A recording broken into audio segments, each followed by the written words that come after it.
नमस्कार दोस्तों, NLM education में हार्दिक अभिनंदन है। स्वागत है मित्रों। हम पश्चिमी राजनीति विचारक में जेएस मिल का अध्ययन कर रहे थे। जेएस मिल के बारे में मैंने बताया भी था आपको कि जेएस मिल बेसिकली उपयोगितावादी विचारक हैं जो बेंथम के भौतिक उपयोगितावाद को परिवर्तित कर नैतिक उपयोगितावादी बना देते हैं। इसलिए उन्हें क्रांतिकारी सुधारक या आमूलचूल परिवर्तनवादी भी कहा जाता है।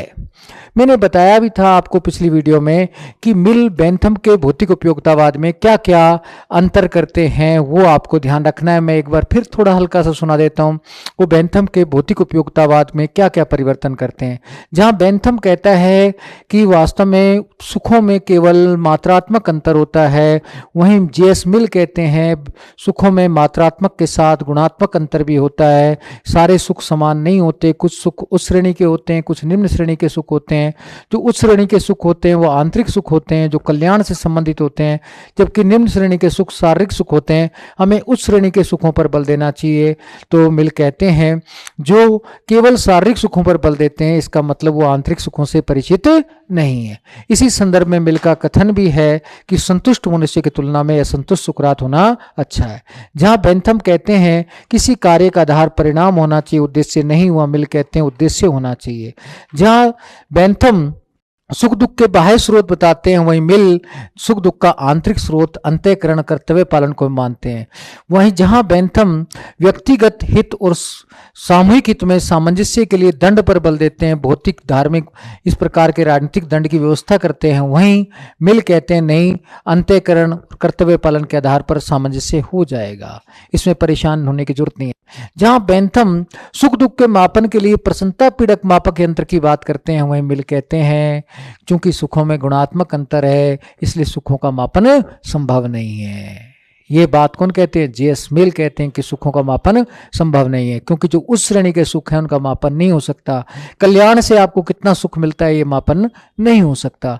फिर जहां बेंथम का कहना है कि राज्य की नीतियों का आधार अधिकतम व्यक्तियों का अधिकतम सुख होना चाहिए, वहीं मिल कहते हैं व्यक्ति की नीतियों का आधार भी अधिकतम व्यक्तियों का अधिकतम सुख होना चाहिए। जहां बेंथम कहते हैं स्वतंत्रता एक साधन है, अगर वो सुख में वृद्धि नहीं करती है तो उस पर प्रतिबंध लगाया जा सकता है, वहीं मिल कहना है स्वतंत्रता साध्य है, इस पर प्रतिबंध नहीं लगाया जा सकता।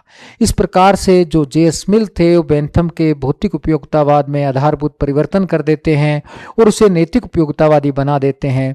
मैक्सी बेंथम और मिल के उपयोगितावाद में अंतर करते हुए एक वाक्य कहता है, मैक्सी का कथन है, जहां मिल का बेंथम का उपयोगितावाद भेड़ियों के समाज में भेड़ियों जैसा, साधुओं के समाज में साधु जैसा व्यवहार करने की बात करता है, वहीं मिल का जो उपयोगितावाद है वो कहता है समाज चाहे भेड़ियों का हो चाहे साधुओं का हो, आपको व्यवहार साधु जैसा ही करना है। तो ये पूरा मैंने आपको पिछली वीडियो में बताया।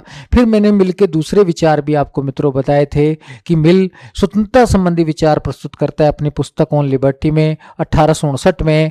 उसमें मिल कहता भी है कि स्वतंत्रता क्या है, इसकी परिभाषा देता है। परिभाषा दो देता है। पहली परिभाषा में कहता है व्यक्ति की स्वयं पर प्रभुसत्ता ही स्वतंत्रता है। व्यक्ति की स्वयं पर प्रभुसत्ता है तो ये स्वतंत्रता है। दूसरा कहता है कि व्यक्ति का स्वयं पर और अपने शरीर पर पूर्ण नियंत्रण स्वतंत्रता है। फिर मिल स्वतंत्रता के दो प्रकार बताता है, विचारों की और कार्यों की, और कहता है विचारों की यह स्वतंत्रता असीमित होनी चाहिए, उस पर प्रतिबंध नहीं होना चाहिए। फिर कहता है कार्यों की स्वतंत्रता जो है वो विचारों की स्वतंत्रता के पूरक है, उस पर युक्ति प्रतिबंध लगा सकते हैं। और उसमें फिर क्या है कि जो कार्यों की स्वतंत्रता को दो भागों में कार्यों को बांट भी देता है, सविषयक कार्य और परविषयक कार्य। सिंपल कहता है सविषयक कार्यों पर प्रतिबंध नहीं होना चाहिए। इस संदर्भ में मिल का कथन भी है, एक व्यक्ति छड़ी वहां तक घुमा सकता है जब तक दूसरे को टच ना करे, लेकिन कहता है परविषयक कार्य जो दूसरों को प्रभावित करते हैं उन पर प्रतिबंध लगाया जा सकता है। लेकिन कहता है कुछ विशेष परिस्थितियों में सविषयक कार्यों पर भी प्रतिबंध हो सकता है, सेल्फ रिगार्डिंग वर्क्स पर भी प्रतिबंध हो सकता है, जैसे राज्य की रक्षा हेतु, कर्तव्य पालन हेतु, जीवन रक्षा हेतु और जहां दूसरे की स्वतंत्रता प्रभावित हो वहां पर। तो चार परिस्थितियां भी बता देते हैं जिसे हानि का सिद्धांत नाम दिया जाता है। तो उसे हानि का सिद्धांत भी कह देते हैं जब वो सब विषय कार्यों पर प्रतिबंध की नीति अपनाते हैं। मिल के स्वतंत्रता संबंधी विचारों की आलोचना बारकर करते हैं और सारहीन स्वतंत्रता कहते हैं। लेकिन मिल ने स्वतंत्रता संबंधी कमियां कुछ हो सकती हैं, लेकिन मिल ने जो विचार और कार्यों की स्वतंत्रता की बात कही है वो उसका प्रावधान कहीं ना कहीं यूएनओ चार्टर में है और भारतीय संविधान के अनुच्छेद 19 फर्स्ट में भी किया गया है। ये बातें तो आपको सारी ध्यान मैंने बता दी थी पिछली वीडियो में।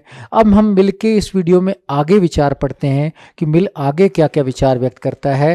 तो मित्रों वो ध्यान में आपको रखना है। मिल के आगे विचार हैं प्रतिनिधि शासन संबंधी विचार। तो पहले मैं आपको थोड़ा समझाने की कोशिश करता हूँ, फिर आप इसमें थोड़ा सा दिमाग भी लगाना है कि मिल के प्रतिनिधि शासन संबंधी विचार क्या है। चलिए मित्रों, मैं आपको बताता हूं मिल के प्रतिनिधि शासन संबंधी विचार। मिल के प्रतिनिधि शासन संबंधी विचार क्या है, पहले मैं आपको सिंपली बोर्ड पे समझा रहा हूं, फिर मैं पीपीटी के माध्यम से भी समझाने की कोशिश करूंगा, तो आप इसमें गड़बड़ नहीं करना। मिल ने एक बुक लिखी थी कंसिडरेशन ऑन रिप्रेजेंटेटिव गवर्नमेंट। कौन सी किताब लिखी थी? Consideration on representative government, on representative government, government 1861।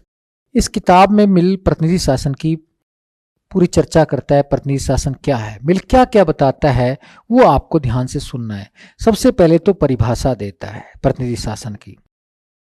परिभाषा क्या देता है? कहता है प्रतिनिधि शासन वह शासन है जिसमें संपूर्ण समाज या उसका अधिकांश भाग अपने द्वारा निर्वाचित प्रतिनिधियों के माध्यम से निश्चित काल के लिए शासन करते हैं। क्या? संपूर्ण समाज या उसका अधिकांश भाग अपने द्वारा निर्वाचित प्रतिनिधियों के माध्यम से निश्चित काल के लिए शासन करते हैं, वह शासन एक प्रतिनिधि शासन है। ये परिभाषा मिल देता है।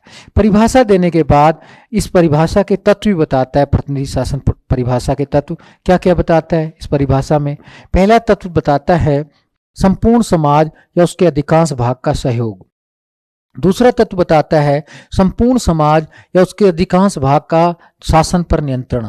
तीसरा तत्व बताता है निश्चितकालिक चुनाव, नियतकालिक चुनाव। तो ये तीन तत्व हैं इसके परिभाषा के। तीनों तत्व ध्यान रखना है।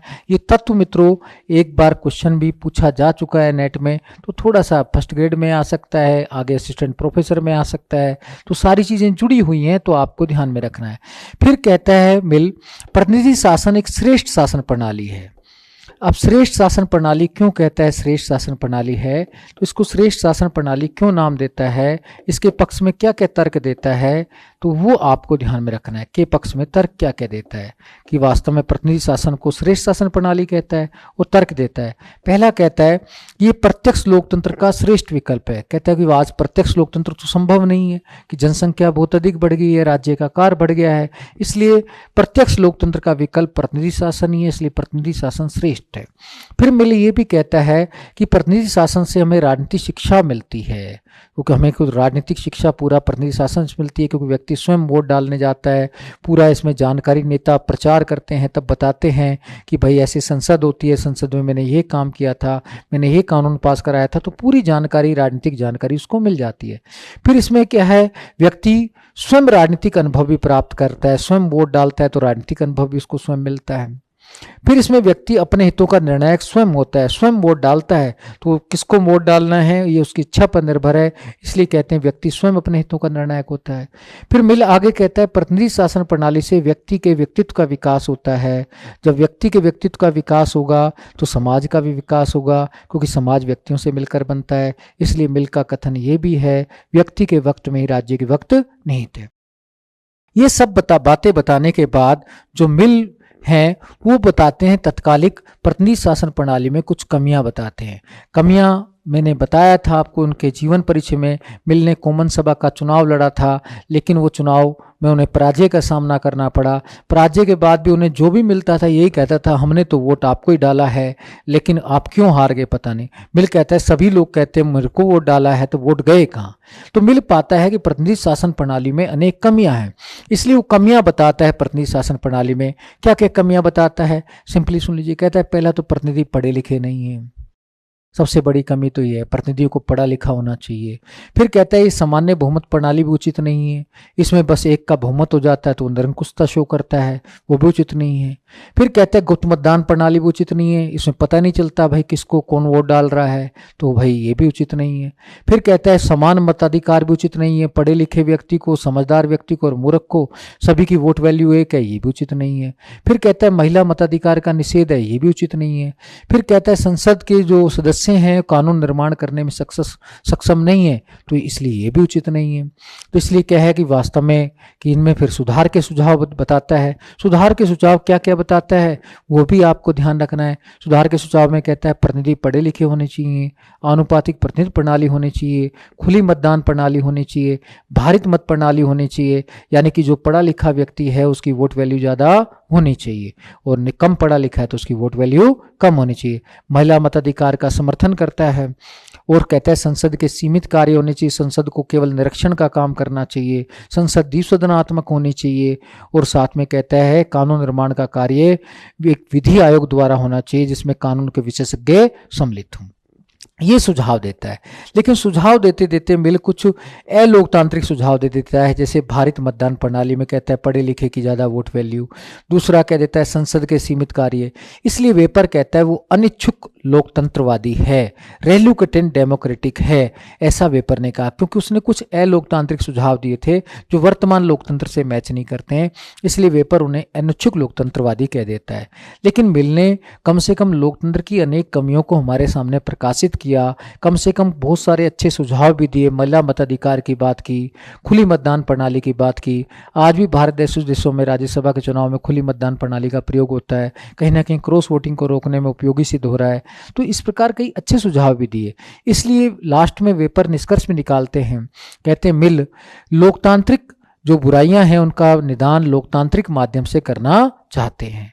तो वास्तव में मिल को अलोकतांत्रिक नहीं कह सकते, क्योंकि मिल की लोकतंत्र में पूर्ण आस्था थी। इसलिए सुझाव जो दिए उसमें कोई एक आध पॉइंट अलोकतांत्रिक भी है तो हम उसके लोकतांत्रिक होने पर शंका नहीं कर सकते। मिल लोकतांत्रिक है और था और शायद भविष्य में उसके विचार रहेंगे भी, और उसके विचार आज भी प्रासंगिक है, तब भी प्रासंगिक थे, आज भी प्रासंगिक है। तो ये आपको ध्यान में रखना है। अब मित्रों मिलके प्रतिनिधि शासन संबंधी विचार आपको पीपीटी के माध्यम से भी समझाने की कोशिश करता हूं ताकि आपको कुछ समझ आए।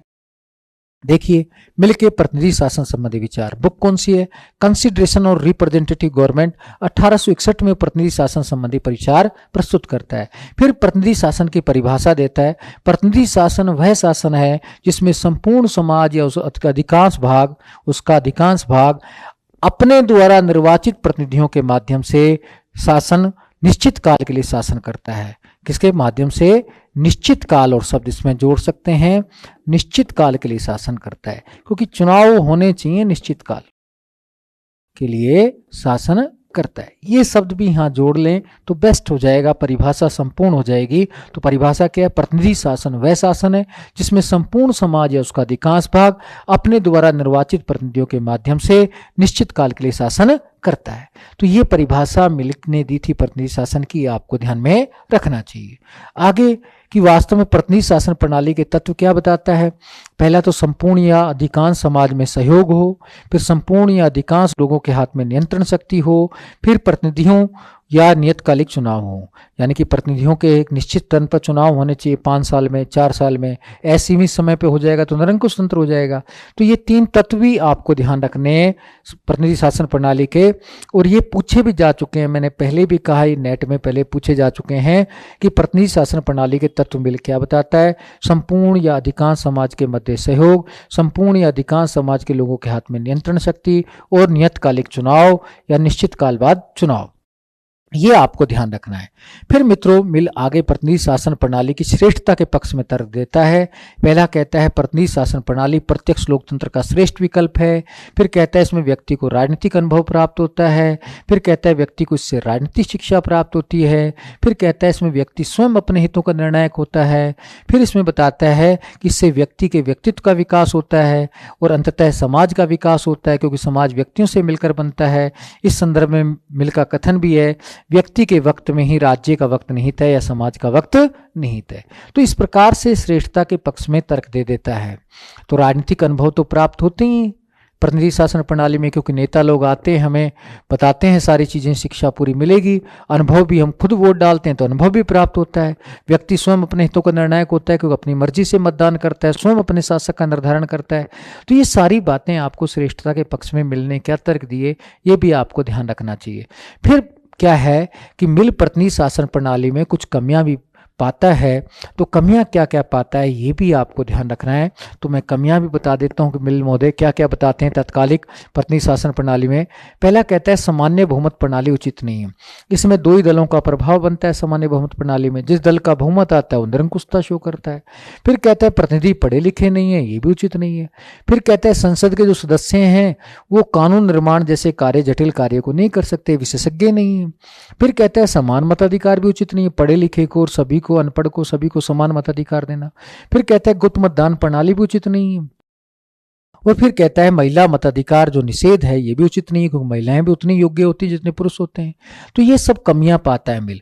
फिर इसी संदर्भ में सुधार के सुझाव देता है, और सुधार के सुझाव क्या देता है वो भी देख लिए। पहला कहता है अनुपातिक प्रतिनिधित्व प्रणाली होनी चाहिए, इसमें प्रत्येक दल को उसमें को जो से मत प्राप्त हुए हैं उसी अनुपात में उसे सीटें भी मिलती हैं, तो इससे फिर निरंकुशता का भय कम हो जाता है।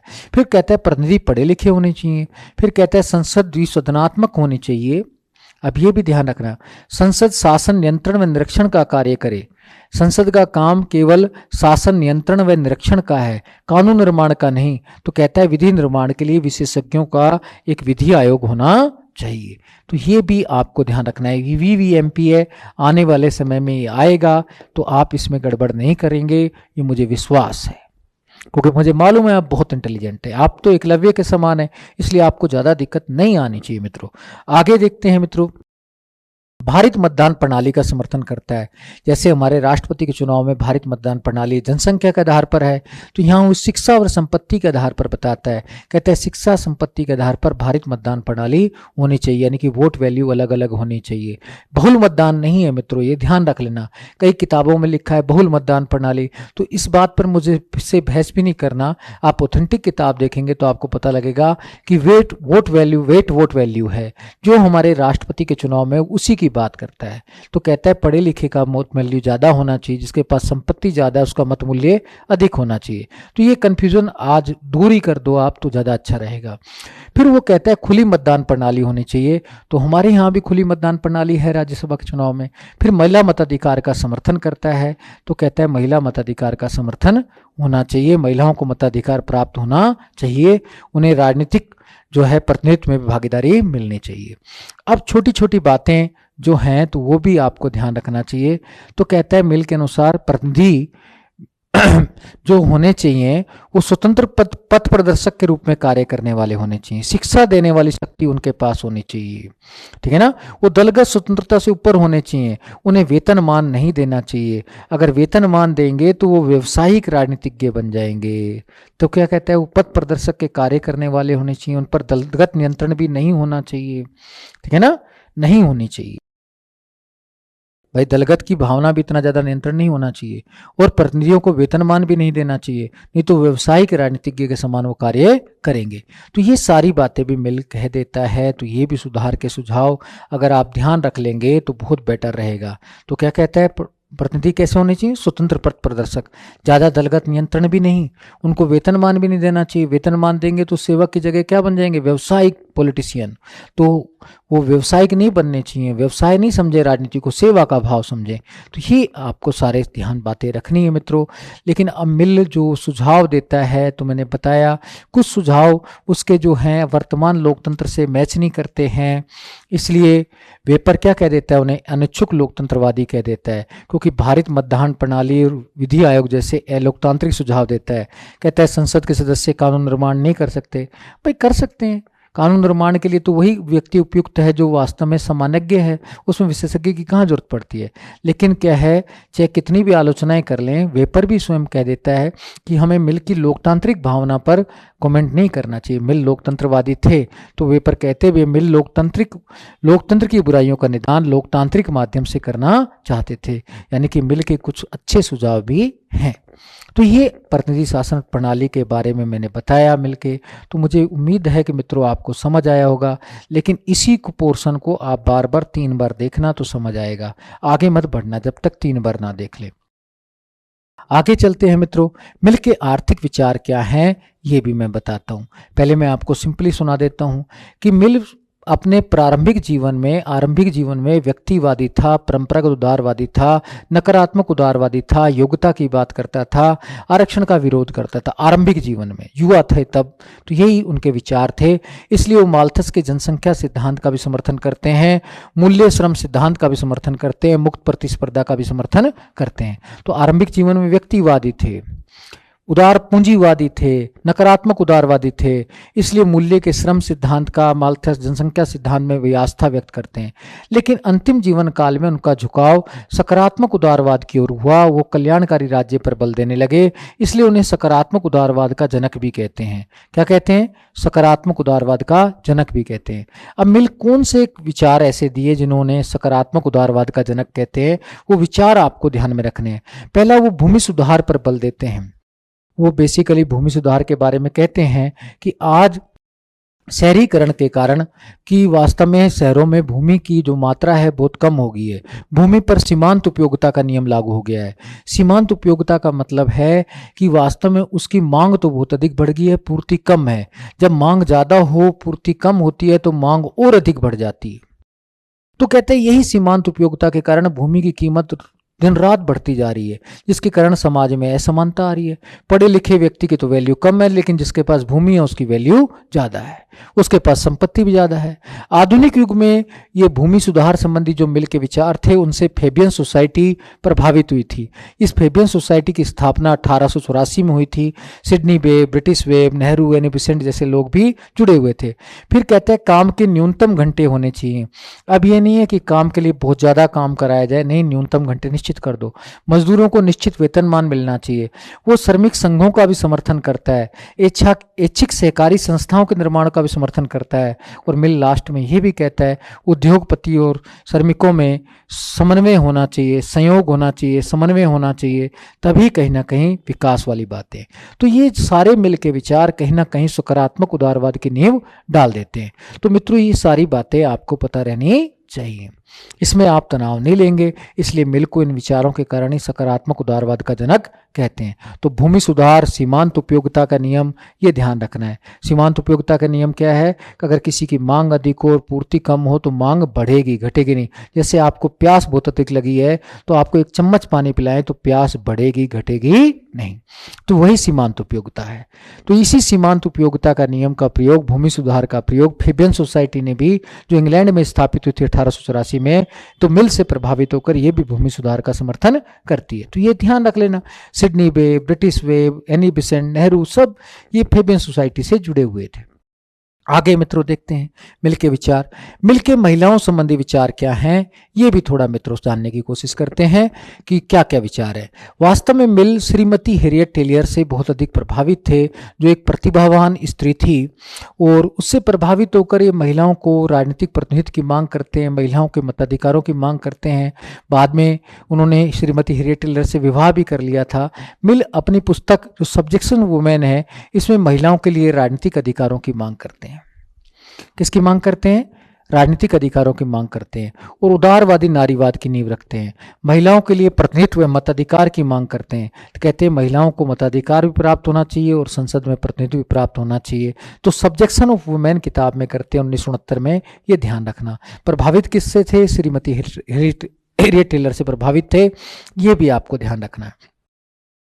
अब मित्रों मैंने ये तो बता दिया, लेकिन अब मैं जो महिलाओं से संबंधित विचार है, नारीवाद है, थोड़ा नारीवाद को बताना चाहता हूं, क्योंकि मिल आ गया तो अब नारीवाद भी समझना जरूरी है।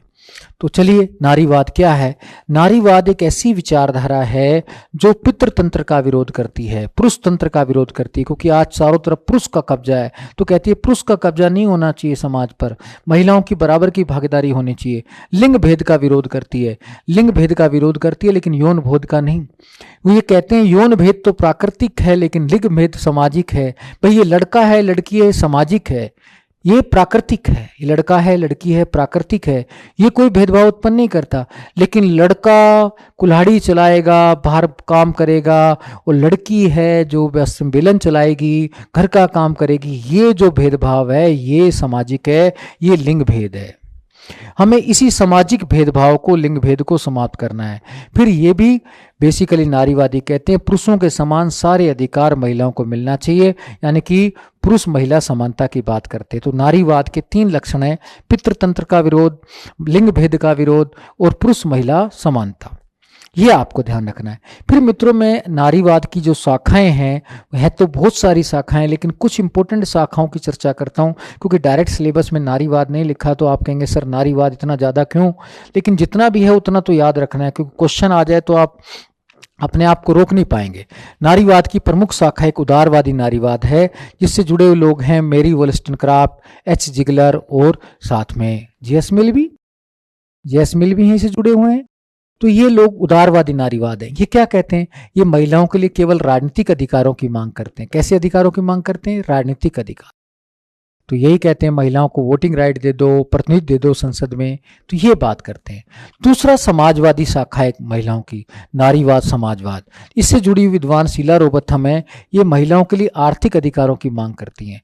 ये कहती हैं घरेलू कार्यों को भी आर्थिक कार्य मानना चाहिए, यानी कि इसकी गणना भी पैसे के आधार पर करना चाहिए। सिंपल महिला रोटी बनाती है, घर पे सफाई करती है, इनको भी आर्थिक कार्य माना जाए, इसकी भी गणना हो तो महिलाओं को समानता का राइट्स मिलेगा।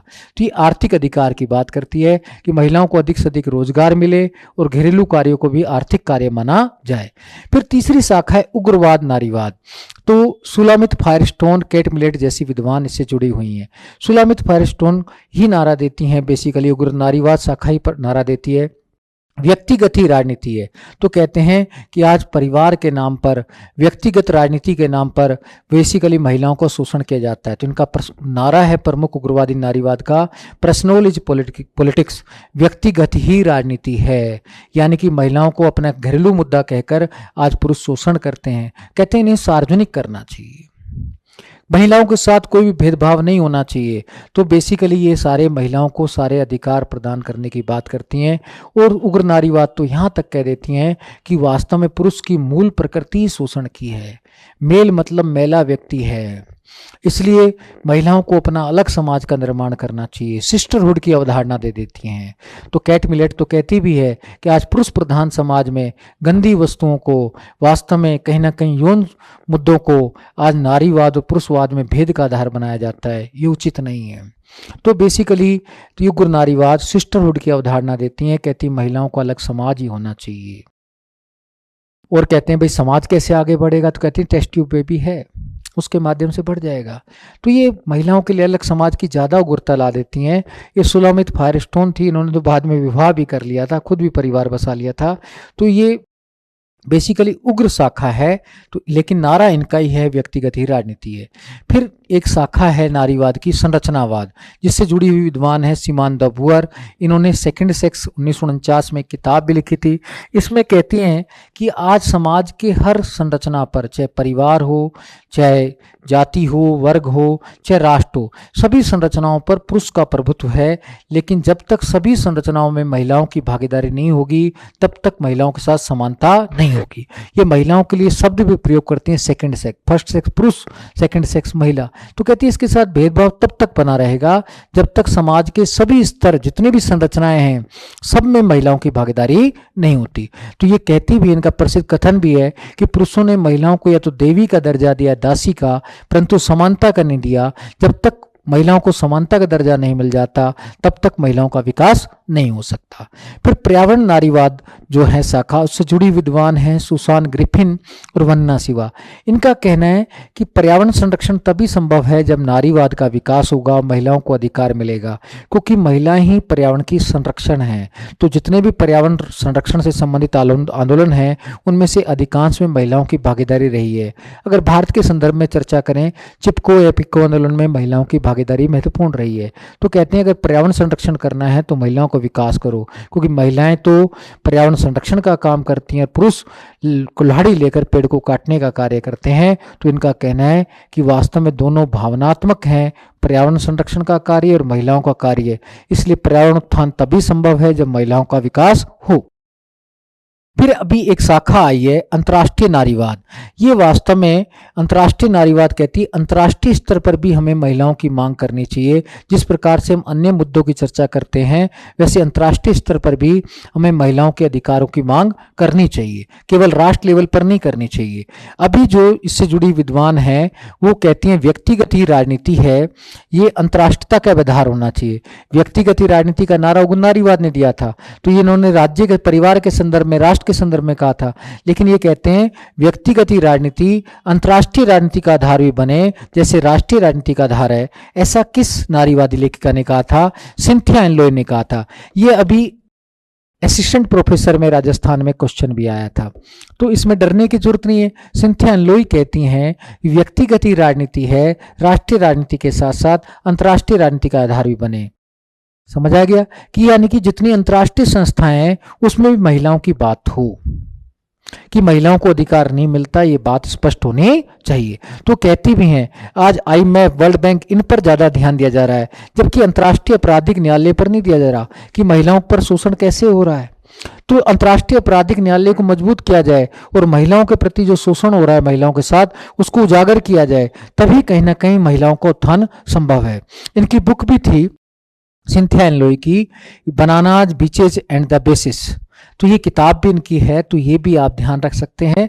तो मित्रों ये सारी बातें आपको पता रहनी चाहिए, जितना पढ़ें उतना कम है, लेकिन कुछ तो ध्यान रखें। लेकिन अब एक क्वेश्चन भी एक्स्ट्रा आ गया। अब कई लोग कहते हैं ज़्यादा क्यों पढ़ रहे हैं? ज़्यादा कुछ नहीं पढ़ रहे, हम अपने घर के साथ साथ बस बाउंड्री की सफाई भी कर रहे हैं। इसके बाद एक नारीवादी के बारे में और बता देता हूं मैं, बेटी फ्राइडन। इनका जीवन काल 1921 से 2006 तक रहा था, मूलतः अमेरिकी थी। ये प्रसिद्ध नारीवादी थी जो दूसरी लहर से, नारीवाद की दूसरी लहर से जुड़ी हुई थी। इनकी प्रसिद्ध पुस्तक फेमिनिस्ट मिस्टिक 1963 है। कौन सी किताब है इनकी?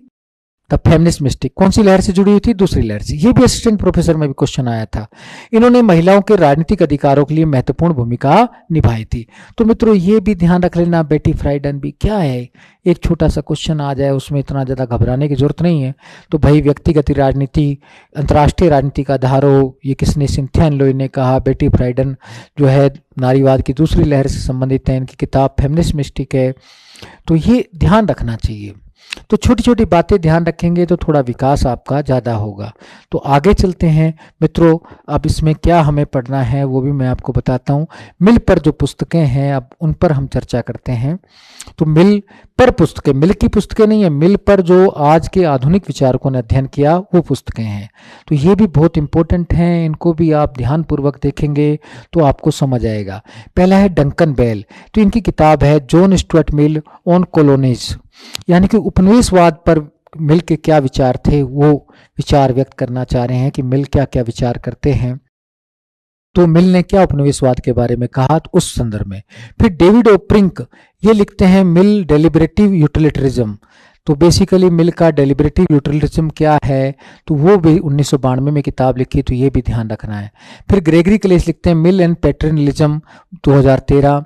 फिर जे.आर. फिट्जपैट्रिक लिखते हैं John Stuart Mill political philosophy, ये 2006 की किताब है। फिर एडम गोपनिक है right again the patience of John Stuart Mill, ये 2008 में लिखते हैं। तो डंकन बेल तो बेसिकली कॉलोनिज्म पर, उपनिवेशवाद पर किताब लिखते हैं और बताते हैं कि मिल उपनिवेशवाद को अच्छा मानते कि नहीं। तो वास्तव में मिल उपनिवेशवाद को अच्छा नहीं मानते हो, तो कहीं ना कहीं प्रतिनिधि शासन प्रणाली का समर्थन करते हैं। डेविड ओप्रिंक जो थे वो मिल डेलिबरेटिव यूटिलिटरिज्म की बात करते हैं कि मिल ने उपयुक्तावाद के बारे में क्या क्या विचार व्यक्त किए, उस पर विचार विमर्श करते हैं। और ये किताब दोनों इंपॉर्टेंट है, तो ये ध्यान रखना। ग्रेगरी क्लेस की मिल एंड पैटर्नलिज्म भी ठीक है किताब, ये भी सन नहीं ध्यान रख सकते हैं। फिर इसके बाद ये दोनों किताबें इतनी इंपॉर्टेंट नहीं है। उसके बाद ये सारी किताबें आपको ध्यान में भी रहनी चाहिए कि भाई ये किताबें आपके काम की हैं। तो इस प्रकार मित्रों हमने सबने मिल के बारे में इतना कुछ पढ़ा समझा, तो सारी बातें अगर आपको क्लियर रहेंगी तो मिल आपको समझ आ जाएगा। लेकिन हम इतना पढ़ रहे हैं, इसको याद भी करना है, आगे भी पढ़ना है। अगर आवश्यकता हुई तो मैं आपको इससे भी कुछ और अधिक मैटर भी दे सकता हूं, लेकिन पहले आप ये याद करें, समझें, और मिल के बाद हम नेक्स्ट वीडियो में मिलेंगे कार्ल मार्क्स पर। इसी के साथ मैं आपसे विदाई चाहता हूं। धन्यवाद। जय हिंद, जय भारत।